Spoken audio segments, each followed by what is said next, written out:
I wish that I could swim and sleep like a shark does. I'd fall to the bottom. Hello, everyone, and welcome to the Comprehensible Input podcast, where we have interesting conversations with interesting people about interesting topics in English that we can all understand. Today, we are talking about video games, and I have a very special guest, Sveta. Sveta, hello. Hi everyone. Hi Glenn. Hello. Firstly, can you tell us something about yourself and how you first got into playing video games? Hi. I'm Sveta. I'm from Russia and living in St. Petersburg. I'm 33 years old, and actually, it's not like one day I woke up and decided to be a gamer. Of course not. And actually, for a long time, I didn't get to play games because I didn't have a video console, how many of my classmates and friends did. And for a long time, the only thing that I had was my father's computer. I was allowed to play, but only a little because he also worked on it. But I watched mm, my father play, and it was so thrilling and so fun. The first game that I saw was Tomb Raider, and it was like so much fun watching him play. I could sit for hours beside him, and I remember even helping him like solve puzzles. And one time I remember drawing a map of a labyrinth because we just were getting stuck sometimes. So it was cool. Also, we had lots of DOS games, like simple ones, like Lines or Tetris, something like that. Boulder Dash, I remember it. It was very cool. Also, Quantum Egg. And I remember my mother playing the game Seventh Guest. It was scary for me because was like 7 years old, I think, at the time. But it was also very interesting. There were like ghosts, blood everywhere, and interesting quests. Uh, so for a long time, I was only watching, and the real gaming began when I got my first computer, which was my own. And then some of my classmates gave me the games that they own, and it was like a whole new world opened for me. So there was like The Elder Scrolls, Morrowind, and Oblivion, Prince of Persia, then Heroes of Might and Magic, and Fable. So I was like thirsty for everything. So it was very cool. Yeah, some of those games I recognize, but so many of the names I don't. Like, I'm obviously older than you are, but I remember my first experience was with a computer called the Spectrum, Sinclair Spectrum or something like this. And then finally we got into that whole era of like Sega and Nintendo. So I remember lots of games like Super Mario Brothers and Alex the Kid and those type of games. Tomb Raider, I remember, came out on PS1. That was the first time that I saw it, and it was absolutely mind blowing, just the freedom of some of the things that you can do. And you spoke a lot about, watching your parents play some games, but do you have any personal favorite game that you had from your childhood when you maybe spent just hours and hours and hours playing it? Well, one of the first games that I got to play like on my own was Lion King 2. It consisted of four mini games, and I've spent a lot of time playing it. Also, I remember playing Harry Potter. So I was around 11, I think. And I remember playing it first with my friend, well, at her home. And I remember like we tried to pass some places. trying, like she was trying, then I was trying, and it was very fun. And I just remember how Harry Potter 2 came out, and then I found out that I didn't know how to use a mouse to like rotate the camera. So, and then I understood that I like went through Harry Potter 1 and never turned my camera anywhere because I didn't use the buttons WASD. I used the arrows, and then I had to like relearn how to use the keyboard because I was a noob and didn't use it properly. So yeah, those are like very treasured memories. Tomb Raider was fun, but I didn't get to play it at the time because my father allowed me to play, but it was very scary. There was in the beginning of the game there was a cave, and Lara, the main character, she goes into it and she encounters like wolves, bats. It was dark, and the 7th-year-old couldn't like stand it. So I tried to play like for 10 minutes probably, and then said, "Well, I'll better just watch." So it was like that. Amazing. Obviously games have changed a lot nowadays. Are you playing anything at the moment? Well, truthfully speaking, at the moment I'm playing 4 games simultaneously. So I play Horizon Forbidden West. I play it with my son. Well, I'm playing and he's watching. So it's like a family tradition. He liked to watch bits of Horizon when it first came out, and then I decided that I will play this game like from the very beginning, from Horizon Zero Dawn. And he followed the plot, and he just watched everything. And so right now we are at the second game, probably in the middle of it. Then with my husband, we play Split Fiction. It's a game designed for 2 people, so you need to play it together. We play it on split screen. And I play 2 games like by myself. It's Stardew Valley and Baldur's Gate 3. Well, I'm pretty late on the second one because we actually played it with my husband for a while, but then we just didn't have much time to play together. And this game actually requires some time, and you need to like be ready to sit for like 2 hours and like dive into it. It's not simple game. So if you are tired, it's not a game that you should play. So we decided that we will start it from scratch, from the very beginning, but separately, because together it was very difficult to find time when we were both ready to play. All right, it sounds it sounds quite intense to play 4 games at the same time, but still sounds like fun. But let's talk a little bit about video games in general. I know it's a very subjective question, but what makes a good game in your opinion? Well, it's a very difficult question because there is no like known recipe for a good game. Like, is it graphics? But I know a bunch of games that have really bad graphics or simple graphics, but they are great. Like, for example, a game To the Moon. It's in pixel art, but it's a masterpiece. Or Stardew Valley. It's also in pixel art.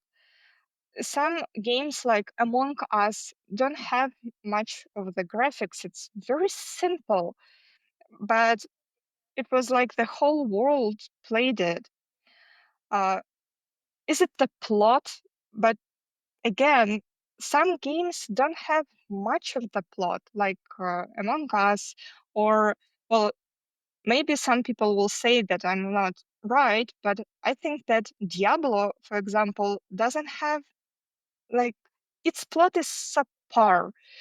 It's it's lacking. Its characters lack depth. I think the plot is quite like simple. I think, but still, it's very popular. It actually is a cool game. So, is it like great gameplay? I don't think so. Uh, like Disco Elysium, for example, you follow a pathetic drunkard and you read a bunch of mind-bending texts. Really, this game is about reading. Most of the time, you just need to read. Where is the fun in that? But after playing this game for about 15 minutes, I understood that I'm actually playing a masterpiece. So probably a game needs to excel in something. So it's either plot or great views or something, but there is like no known recipe what to do to make a great game. If you ask my father, for example, he will say that the greatest game of all times is Civilization 3 because it's like chess. He plays this game for 20 years. And well, for now, he doesn't play anything else. It's the only game that he played for 20 years, but it never gets old for him. And also, I think that for different people, it's like they want different things from video games. So different people will say that different games are great. So when I was a little bit younger, there was definitely a huge focus on graphics, and every time we had a new console, from the PS1 to the PS2, the huge selling point was the graphics, that it was super realistic, and it seemed that a lot of video game creators or console creators were focused on this, like making things look as realistic as possible. Nowadays, I don't know. I haven't played Stardew Valley, but I know that a lot of people say that it's like one of the most incredible things. From my basic understanding, you kind of build a farm. Can you explain why something like Stardew Valley is so popular? Well, when I started that game, it looked like it's just a simple farming game, but it's not. Because there is like so many stuff to do, so much stuff to do. Uh, you, yes, of course, you build a farm. So the story is that a girl or a boy, depending on who you are playing for, gets uh, a place in Stardew Valley where is an old farm, and you need to like rebuild it. You can grow stuff or you can buy animals like cows, sheep, pigs, and also you can explore the town. You can speak with its citizens, and they are all very different and very like they are very distinguished, so very different from each other. You can enter relationships. You can go into different caves and mine them. You can discover an island, and there is like also much stuff that you can do there. Create a second farm or go on the hunt for golden nuts, I think. Uh, Also, you can fight in this game. There is an abandoned building, and you can like rebuild it and open a club for this town. But you need to collect uh, many things to recreate it. Also, there is like a wizard, a witch. You can go fishing. So it's just that you open the game and you try to decide what you are going to do now. And you can just switch between different things. And it's also very relaxing. The picture is simple because it's pixel art, but it's very soothing. There is nice music, so it's simply relaxing. Why I play just like different games? Because sometimes I need to relax. Then I open Stardew Valley. Sometimes I want to be like engaged in something. I want some thrill. Then I go like for Horizon, for example. So it depends on how you want to spend your time. What do you want? What experience would you like to get? Yeah, and humans, of course, have always been very bad at making predictions for the future. But when I think about, the history of games, and like I say, they started as something very simple, and then there was this goal to become hyper realistic. And now it seems that, we have a lot of variety of games, but it seems to be going back to something maybe a bit more simplistic. I don't know. But what do you think about the future? Like, we obviously, a lot of people are talking about how things like AI will affect, everything. Do you think AI will affect games dramatically? And what would you imagine maybe 100 years from now? Do you think people will still play video games? And do you think we will recognize them as video games? Well, probably it's going to be very different, but still the experience kind of will be the same. So you just enter different worlds and try on yourself like different lives. It's hard to speak what video games would look like in 100 years.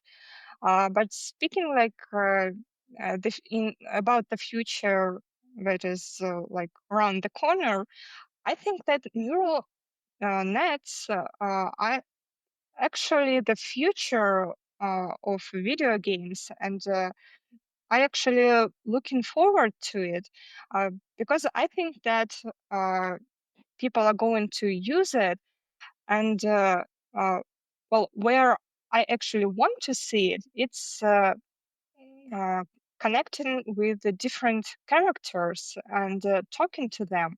So right now, for example, when you in a game, you click on some character, and if it's a character that you actually can talk to, then you enter a scripted dialogue. It can uh, it can be variable, uh, like in Baldur's Gate, for example, but still it's scripted. And if this character can't actually hold a conversation, you will hear a line or two. Uh, Probably this character can speak only 3 lines, and they are looped. So it's not like very immersive. But with the neural networks, I think you can just click on a character and enter a lifelike conversation, probably then using your microphone. So it could be very cool, I think. I'm going Also, to I show think my that lack neural of net, yeah. sorry, I'm going to show my lack of understanding here. Can you explain what neural networks are? Uh, well, it's kind of it's kind of hard for a person who isn't into it, but it's like a self-learning system. So we have like lots of them at the moment, like DeepSeek or ChatGPT, where you can talk to uh, talk to these neural networks like to a real person. And actually, their understanding of language is very good, and they are quite good at creating different texts. So that's why I think that they could be used for creating dialogues because So it's what something they excel at. something like ChatGPT, right? Like generative Yeah, AI. Uh-huh. yeah, Okay, got it. yeah. So the idea is that these characters in video games, instead of having like a basic scripts that they follow and repeat, that they'll have some like spontaneous or authentic, like live text. Yeah, well, Actually, that's what I expect to. Well, probably, of course, they'll be like scripted where they will turn this dialogue to, uh, or uh, or if this character isn't important for a plot, then its conversation would be very simple, but still it will be a lifelike conversation where you can just go to some character and say something like, "What's up? What are you doing? Who are you?" Or something like that, and the character will actually answer you and not just give the same repetitive lines. Yeah, that sounds really good. One idea that I've heard about is the combination of movies and video games, that perhaps in the future we won't have these two different things, but we will kind of be either through VR headsets or through something else, that we will be able to experience these video games like it's a movie that we're directing in real time. Do you think we will see this merging, this combination of video games and movies?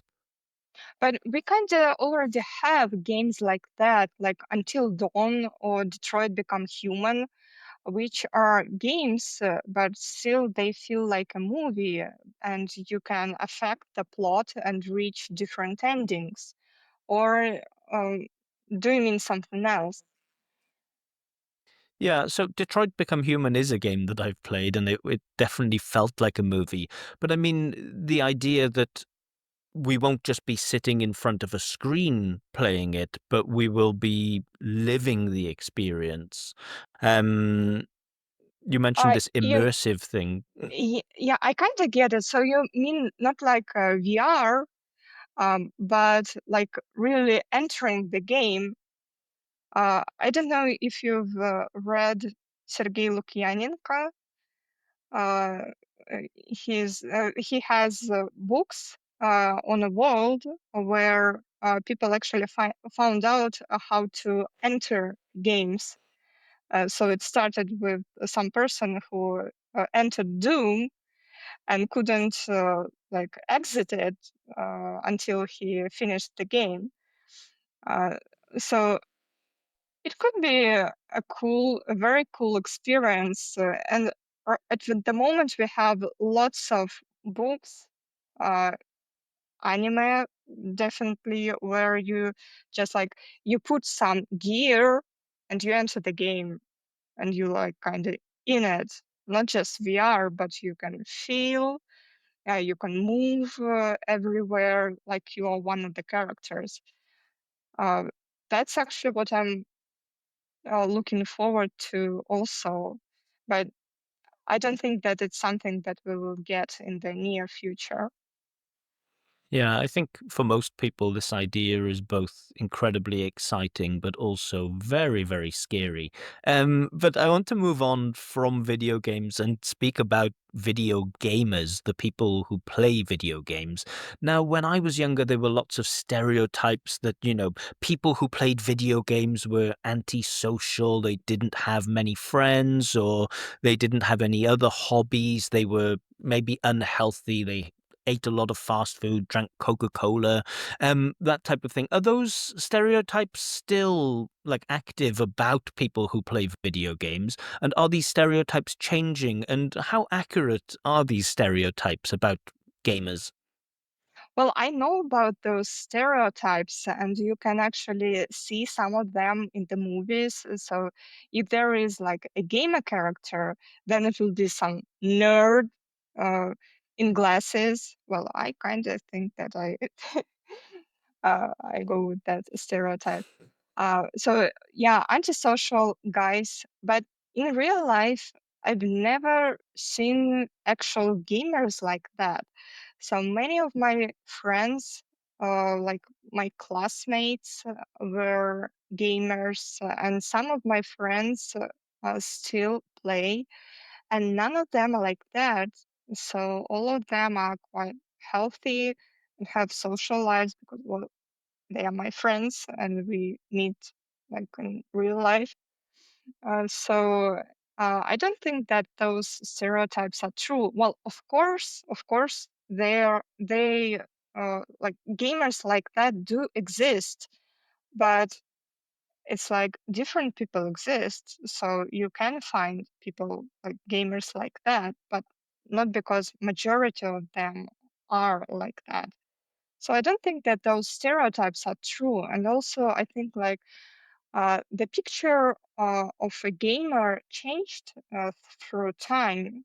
Like years ago, probably there were more boys and men playing games, but now I think that more women and girls play games.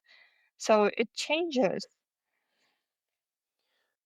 There is the argument, some people say that, one of the reasons why historically video games attracted more men and boys is that the people who were making games were also men, and they were making them for men and boys. Do you think that's still the case? Does it feel like the video game industry is perhaps too male dominated, or do we have a bit more equality now? Uh, well, definitely, like years ago, video games usually appealed to boys and men. Uh, Most of the main characters were men, and also, well, I remember games from my childhood, like popular games, and they were fightings, football games, racing games, war games. So that's that's stuff that interests us, like boys usually. And now I think that people just understood that girls and women want to play video games too, and you can appeal to them too. So we have very different characters and very different games. Some of the games can be played by both men and women. Well, like Stardew Valley, for example. So I played it, my husband played it. So it's not like a game for females or a game for males. Well, gaming is for everybody. Everyone can find something uh, that they like. So but also, I just when I think about it, in some games you can just decide who you will be playing for, like a male character or female character, like Mass Effect, for example. So you can decide who a protagonist will be. But usually in marketing, usually they feature a male lead. So you can play for a female shepherd, but it feels like the canon character is a male one. And the same goes for many games actually, like in Genshin Impact 2, in the beginning of the game, you decide who are you going to play for, a brother or a sister. But like canon character is probably a brother. So again, a male lead. Uh, and it doesn't feel like it changed much, but still I think that we are slowly moving to like different games and different characters. I like that in Horizon Zero Dawn, the main character is a girl, and you can decide to play for a girl for a boy, so you only get to play for a girl. And there are many other games like that. So I agree that it certainly seems to be the case that video games are attracting more females to play, which I think is obviously a good thing. One thing that, as I understand, one thing that puts some female players off is playing online with other people. Um, it's believed that many online gaming communities are quite toxic places or quite aggressive places. Now, I've played online a little bit and I've spoken to some random strangers, and in most cases, people have been okay. But do you think it's difficult to play online as a female with other people? Do you hear a lot of like sexist name calling and things like this? Uh, ac- Actually, I don't think that I've ever heard anything sexist. Moreover, if people understand that you're a girl or hear a female voice, they are going to be more friendly. Well, around like 10 years ago, probably it was like a female gamer. Well, it's so cool. Well, right now it's like more girls are playing, so it's not that uncommon to encounter a girl online. But I think that in most games, just communities are toxic. And when I mean community, I don't mean like when you can enter a forum and ask a question or something like that. Actually, from this point of view, community is great, I think. So right now you can find tutorials, buildings, walkthroughs, like so many stuff. Like any question that you have about the game, it can be answered and very easily. But in some games, you can play in an open world where you can encounter other players. So it's like a huge sandbox. You can play alone, just mind your own business, but you can just meet other players. And usually in games like that, meeting other players means trouble. Like Sea of Thieves, you are sailing in the sea, you can go on a treasure hunt, or just fight with skeletons, or explore the depths of the sea. But, well, I played with my husband, and we always needed to look at the horizon for other players, because if we saw other players, we needed to turn around and just sail as fast as we could, because if we didn't, then in 90% of the time, we were going to be raided. Also, there was a great game that we played. It was called Ark Survival. Ark Survival Evolved. Yeah. So there, you just land on an island, and you don't have anything. You're just like a noob with a hatchet and your bare arms.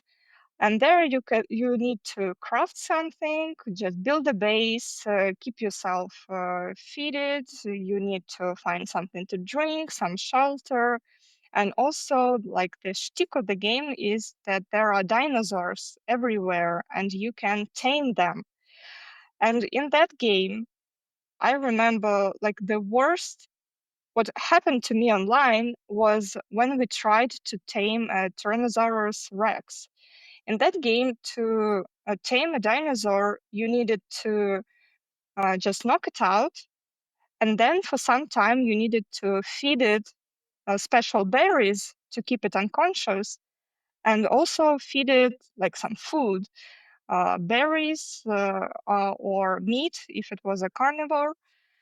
And the stronger the dinosaur and the higher its level, the more time you needed to spend like taming it.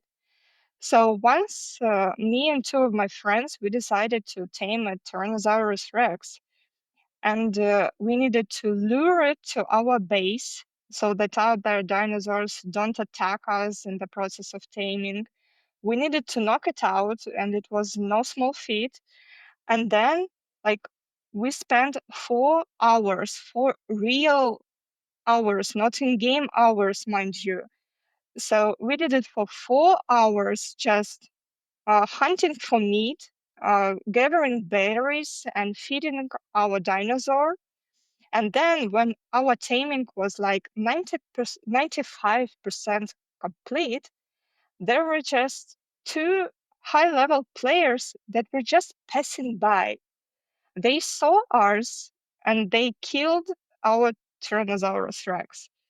So we just lost 4 hours like for naught. So everything that we got was just a bunch of prime meat from that Tyrannosaurus Rex. They they had absolutely no reason to attack us, just because they could. So yeah, online gaming can be very toxic. Yeah, that sounds quite brutal. We're just about running out of time, but I want to finish just with one question to put you on the spot. I'd like you to imagine that you are on a desert island, you are alone, and for the rest of your life you can only play one video game. What will you choose? Probably I will choose Skyrim. I've played it for Skyrim? yeah, I've played it for so many hours and I've never finished the game. I still don't know how it ends because I just never got there. And to this day, when sometimes I just go back and play it again, and to this day I'm still finding some new places, new characters that I've never seen before. And I think it's a good game to be playing for the rest of my life. So there we have it. Skyrim is the absolute winner. Well, thank you so much for coming on, Sveta. It's been a real pleasure listening to you and speaking to you. Yeah, all the best. Thank you very much. Yeah, thank you, Glenn. I wish it